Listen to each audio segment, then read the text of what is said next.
पहले की कहानी है। एक शहर में जहाँ एक अमीर व्यापारी रहता था। व्यापारी के पास सभी प्रकार की सुख सुविधाएं थी, लेकिन उसकी कोई संतान नहीं थी। अपनी पत्नी के संतान न होने का दुख देखकर वह सदैव चिंतित रहता था। फिर एक दिन उसे पता चला कि उसकी पत्नी गर्भवती है और वह उसकी अच्छी देखभाल करता है। एक दिन उसके घर एक बेटे का जन्म हुआ और व्यापारी अपने बेटे के जन्म से बहुत खुश हुआ। उन्होंने पूरे शहर में मिठाइयाँ बांटी और अपने बेटे की अच्छी देखभाल की। यह देखकर उसका बेटा बड़ा हो गया और फिर व्यापारी ने अपने बेटे को गुरुकुल भेजने का फैसला किया ताकि वह पढ़ लिख कर विद्वान बन सके। हालांकि उनके पुत्र की उम्र अधिक नहीं थी, फिर भी उन्होंने अपने पुत्र को छोटी उम्र में ही शिक्षा प्राप्त करने के लिए गुरुकुल भेज दिया था। गुरुकुल में लड़के ने बहुत अच्छी शिक्षा प्राप्त की और अपने गुरु की सभी शिक्षाओं का पालन किया। धीरे धीरे वह लड़का वहाँ का सबसे प्रतिभाशाली छात्र बन गया। गुरुकुल में उन्होंने सभी वेदों, पुराणों और शास्त्रों का अध्ययन किया और एक महान विद्वान बने। लेकिन जैसा कि कहा जाता है कि समय किसी भी क्षण बदल सकता है, कोई नहीं जानता। एक दिन प्राकृतिक आपदा के कारण उनके माता पिता की मृत्यु हो गई और जब तक उनके माता पिता की मृत्यु नहीं हुई, लड़के की शिक्षा पूरी नहीं हुई थी। और जब लड़के को इस खबर का एहसास हुआ कि उसके माता पिता इस दुनिया में नहीं हैं, उसका सब कुछ बर्बाद हो गया, तब लड़के को भौतिक दुनिया से मोह खत्म हो गया। इसके बाद लड़के ने निर्णय लिया कि गुरुकुल से अपनी शिक्षा पूरी करने के बाद वह अपना पूरा जीवन लोगों की भलाई में बिताए।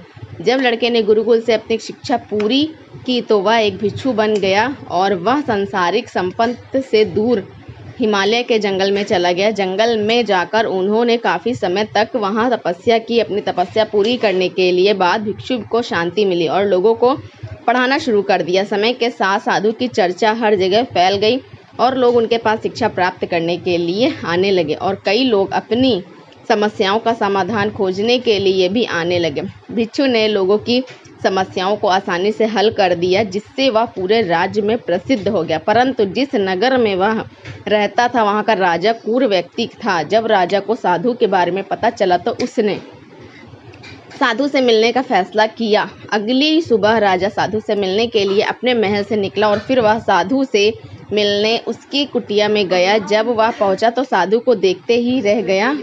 उसके चेहरे पर अलग ही तेज था। जब राजा साधु के पास पहुंचे तो उन्हें बड़ी शांति का अनुभव हुआ। राजा ने साधु का अभिनंदन किया और कहा, मैं आपके पास आया हूँ और मुझे असीम शांति का अनुभव हुआ है। उसके बाद साधु ने राजा से कहा, महाराज मुझे क्षमा करें, मुझे अपनी गलती का एहसास हो गया है। मुझे तुमसे सब यह नहीं चाहिए। मैं अपनी इच्छाओं के वशीभूत होकर यह गलत कार्य करने जा रहा था और अपना जीवन बर्बाद कर रहा था, लेकिन अब मैं सब कुछ समझ गया हूँ। इसके बाद साधु ने कहा, राजन, 4 आदतें ऐसी होती हैं जो इंसान को बर्बाद कर देती हैं और यह 4 दोष दुनिया के हर व्यक्ति में पाए जाते हैं, लेकिन जो इन पर काबू पा लेता है वह दुख और समस्याओं से बच जाता है। जो व्यक्ति इन 4 दोषों पर नियंत्रण नहीं रख पा वह बर्बादी के कगार पर है। यह सुनकर राजा ने कहा, श्रीमान, कृपया मुझे वे 4 आदत बताएं जो किसी व्यक्ति को बर्बाद कर देती हैं। तब साधु ने राजा को उन आदतों के बारे में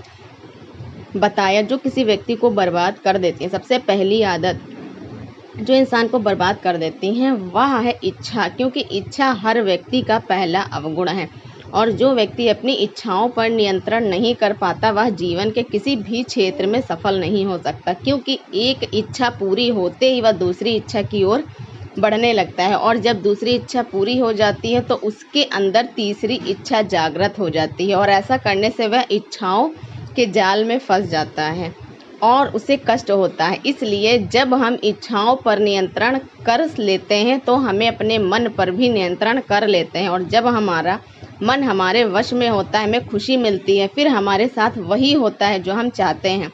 तब साधु ने कहा, दूसरी आदत जो इंसान को बर्बाद कर देती है वह है मोह। मोह हमारे मन में उठने वाली इच्छाओं को पैदा होता है। जिस तरह चाहत का कोई अंत नहीं होता उसी तरह मोह बढ़ता जाता है और इंसान मोह के जाल में फंस जाता है। इसलिए जब हम इच्छाओं पर नियंत्रण कर लेते हैं तो हमें आसक्ति पर भी नियंत्रण कर लेते हैं और जब आसक्ति हमारे वश में हो जाती है तो हम संसार की चीज़ों से नहीं जुड़ते और हम संसार से अलग रहते हैं। इसलिए हमें कोई दुख या समस्या नहीं होती। यह सुनकर राजा ने कहा, महाराज, जब हम अपनी इच्छाओं और मोह पर नियंत्रण कर लेते हैं तो हम अपने मन पर भी नियंत्रण कर लेते हैं, और जब हमारा मन हमारे नियंत्रण में हो जाता है तो हमारे साथ वही होता है जो हम चाहते हैं। तो तीसरी आदत क्या है जो इंसान को बर्बाद कर देता है? तब साधु ने कहा, तीसरी आदत जो इंसान को बर्बाद कर देती है वह है क्रोध। क्रोध इच्छाओं और मोह से उत्पन्न होता है। जब हम अपनी इच्छाओं और मोह को पूरा नहीं करते हैं तो हमें क्रोध आता है, इसलिए कि जब हम इच्छाओं और मोह पर नियंत्रण रखते हैं तो जब क्रोध पर भी नियंत्रण रखते हैं, क्रोध हमारे नियंत्रण में होता है तो हमारा मन शांत रहता है और हम ऐसा कोई काम नहीं करते हैं जिससे हमें नुकसान हो सके। उसके बाद साधु ने कहा, चौथी आदत जो इंसान को बर्बाद कर देती है वह है अहंकार। अहंकार इच्छा, मोह और क्रोध से उत्पन्न होता है। जब कोई व्यक्ति अपनी इच्छाओं और मोह को पूरा कर लेता है तो उसमें अहंकार आ जाता है। इसलिए जब हम इच्छाओं, मोह, अहंकार पर नियंत्रण कर लेते हैं तो भी नियंत्रण कर लेते हैं, और जब अहंकार हमारे नियंत्रण में हो जाता है तो हमें घमंड नहीं होता है और हम विनम्र रहते हैं, हमें कोई दुख या परेशानी नहीं होती। इसलिए जब हम अपनी इच्छाओं, मोह, क्रोध और अहंकार को नियंत्रण करते हैं तो हम अपने मन को नियंत्रण करते हैं, और जब हमारा मन हमारे नियंत्रण में होता है तो हमें खुश मिलती है, फिर हमारे साथ वही होता है जो हम चाहते हैं। इसलिए हम अपनी इच्छाओं, मोह, क्रोध और अहंकार पर नियंत्रण रखना चाहिए। मानव इतिहास में सभी संघर्षों का मूल कारण महिलाओं पर कब्जा करने की इच्छा रही है। महिलाओं के प्रति अपनी इच्छा से प्रेरित होकर पुरुष पूरे इतिहास में अनगिनत युद्धों तक लड़ाइयाँ में शामिल हुए हैं। यहाँ तक कि रावण जैसे सबसे बुद्धिमान व्यक्ति भी इस इच्छा के आगे झुक गए। अपने समय का सबसे बुद्धिमान व्यक्ति होने के बावजूद रावण का पतन सीता की सुंदरता की उसकी इच्छा के कारण हुआ। राजा महाराजा युद्ध हार गए हैं क्योंकि वे अपने कर्तव्यों पर ध्यान देने के बजाय रोमांटिक गतिविधियों में अधिक रुचि रखते थे।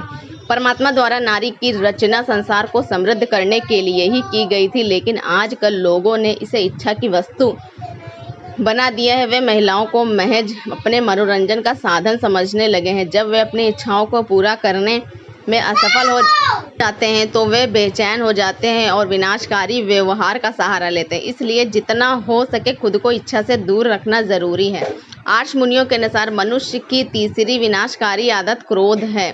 जब इच्छाएं पूरी नहीं होती तो क्रोध उत्पन्न होता है, और एक बार जब व्यक्ति क्रोध में डूब जाता है तो वह नियंत्रण खो देता है। वे गलत निर्णय लेते हैं, दूसरे को नुकसान पहुंचाते हैं और बाद में अपने किए पर पछताते हैं। गुस्सा इंसान को अंदर से कमजोर, कुछ भी हासिल करने में असमर्थ बना देता है। जब क्रोध हावी हो जाता है तो यह तनाव पैदा करता है, और एक बार जब हम तनाव में पड़ जाते हैं तो हमारा पूरा जीवन बर्बाद हो सकता है। इसलिए इच्छा और लालच से दूर रहना जरूरी है। लालच हमेशा नकारात्मक परिणामों की ओर ले जाता है। यह लोगों को अधिक की चाह में भयानक कार्य करने के लिए प्रेरित करता है। हर किसी के जीवन में ऐसे क्षण आते हैं जब वे लालच के आगे झुक जाते हैं, लेकिन जो लोग इसका विरोध कर सकते हैं वे सफल जीवन जी सकते हैं। अंत में आर्षी राजा से कहते हैं कि यदि कोई व्यक्ति इन 4 आदतों को छोड़ सकता है तो उसे सफल होने से कोई नहीं